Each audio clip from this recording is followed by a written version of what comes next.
Ja, det ved jeg ikke. En Beyoncé kan da godt lide den i hvert fald.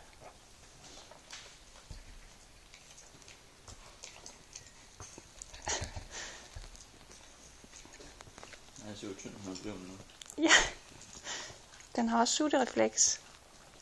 Er det der sutterefleks? Ja, det er det. Det er også Beyoncés barn. Ja. Og hvis hun ikke kan få noget mad, så... Nå. Så den ikke meget rask ud. Jo, den ser da meget frisk ud. Altså 200 gange mere frisk end den anden. Nå. Jeg har lige snakket med Lise. Hvad sagde du så? Det går godt, det tager 2 timer senere. Okay. Ja.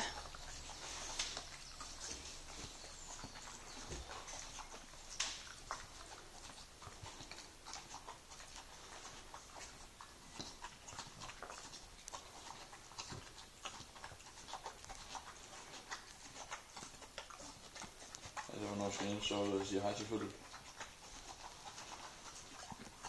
Jamen, det er ikke sikkert, Det er okay. Altså, det er ikke sikkert, han behøver det, hvis alt er, som det skal være. Hvis han taber efterbøren og det.